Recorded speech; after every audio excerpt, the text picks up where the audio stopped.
ఇంకోటి సార్ మీరు పెన్షన్స్ అంటున్నారు. పెన్షన్స్ అనేది కాంగ్రెస్ ప్రభుత్వం అనేది ప్రతి ఒక్క పేదవాడికి 4,000 రూపాయలు రెట్టింపు చేస్తా అని చెప్పారు. మరి అప్పటి కేసీఆర్ ప్రభుత్వం 2,000 ఇస్తుంది, ఇప్పుడు కూడా 2,000 ఇస్తారు. మీరు పెంచింది ఏముంది?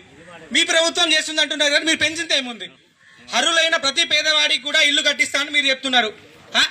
అడిగి ఏంది డైలీ కూలీవై చేసుకుంటేనే వాళ్ళు ఇల్లు గడుస్తుంది. అలాంటి వారికి ఇల్లు వస్తున్నది, వాళ్ళు ఎట్లా కట్టుకుంటారు సార్? మీరు ప్రతి 14 క్యాన్సిల్ అయిందని చెప్తున్నారు. అటు గరీబోడు కైకిలు పోతేనే అడిగి ఇల్లు నడుస్తుంది. అసలు రోడ్డు 1,50,000 పెట్టి బేస్మెంట్ వేసి ఎట్లా కట్టుకుంటారు సార్? ఫస్ట్ ఎవరైతే కట్టుకుంటా అని చెప్పి వాళ్ళ దగ్గర డబ్బులు లేవు వాళ్ళకు మీరు కేటాయించండి. మరి గవర్నమెంట్ హాస్పిటల్ అంటున్నారు సార్, ఎక్కడ కూడా 1% కూడా స్టాఫ్ ఉండదు. ప్రతి పేదవాడికి కూడా అసలు రెస్పాన్సిబిలిటీ అదే లీడర్ కానీ చెప్పండి, స్టేజ్ కుర్చేస్తారు, ట్రీట్మెంట్ ఇస్తారు. గవర్నమెంట్ అదే మీరు స్కూల్లో వెళ్ళండి సార్,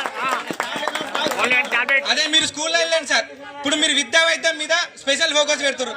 విద్యార్థులకు కూడా అల్పాహారం అనేది కేటాయిస్తా అంటున్నారు. మీరు గవర్నమెంట్ స్కూల్కి వెళ్ళండి, ఒక్కరికి కూడా ఒక బుక్ చదివస్తుంది అని చెప్పండి. మీరు ఇంత డబ్బులు పెడుతున్నారు. గవర్నమెంట్ స్కూల్లో స్టాఫ్ లేదు సరిగ్గా. కలెక్టర్ వచ్చి అప్పటి కలెక్టర్ వరుణ్ రెడ్డి గారు వచ్చి స్కూల్లో స్ట్రిక్ట్ వార్నింగ్ ఇస్తే కూడా ఇప్పటికి కూడా మారలేదు. విద్యా వ్యవస్థనే మారినప్పుడు మీ గవర్నమెంట్ ఎందుకు సార్? మీరు అధికారులు దేనికి? ఒక్కసారి మీరు గవర్నమెంట్ విజిట్ చేయండి. మళ్ళీ బీసీ హాస్టల్ ఇక్కడ ఉంది, బీసీ హాస్టల్ ఉంది. బీసీ హాస్టల్లో ఎన్నో సమస్యలు ఉన్నాయి. అక్కడ డ్రైనేజ్ వ్యవస్థ లేదు, పిల్లలకు బాత్రూమ్ కానీ మురికాలు ఉంటే కొత్త స్మెల్ వస్తుంది. అక్కడ వెళ్ళి మీరు చూడండి. మీరు ప్రజాపాలన అని చెప్పేసి మీకు లబ్ధిదారుల గురించి ఒక 10 మందినే తీసుకుంటున్నారు కానీ బాసర్లో 7,000 ఓటర్స్ ఉన్నారు సార్. 24 ఇల్లు సాంక్షన్. ఎవరికి వస్తాయి 24 ఇల్లు? ఎవరికి సరిపోతాయి?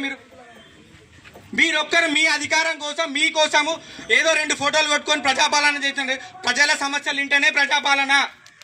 గ్రామ సభ దేనికోసం వింటూ ప్రజల సమస్యలు విని మీ వాళ్ళ అభిప్రాయాలు సేకరిస్తేనే ప్రజాపాలన అంటారు. మీ ఇష్టం వచ్చినట్టు చెప్పేసి 2 మాటలు చెప్పేసి అయిపోయింది ప్రజాపాలన కాదు. బాసర్లో చాలా సమస్యలు ఉన్నాయి, దానిపైన నోట్ చేసుకోండి. మీరు లబ్ధిదారులకు ఒకళ్ళు ఇద్దరికి వస్తే అది కాదు సార్. ఇది ప్రతి ఒక్కరిని ఉద్దేశించి, ఎవరిని ఉద్దేశించి కాదు సార్. ప్రతి ఒక్కరు కూడా సహకరిస్తారని చెప్పేసి మేము అనుకుంటాం. అర్హులైన ప్రతి పేదవాడికి కూడా అందాలి. మీ స్కూళ్ళు విద్యా వైద్యం మీద స్పెషల్ ఫోకస్ పెట్టండి. మన ప్రతి ఫ్రైడే రోజు మన బాసర్ వాళ్ళే టెంపుల్కి వెళ్తారు. ఇక్కడ నుంచి అక్కడ వరకు కూడా ఒక్క స్ట్రీట్ లైట్ లేదు. లేడీస్ వెళ్తారు నైట్ టైంలో.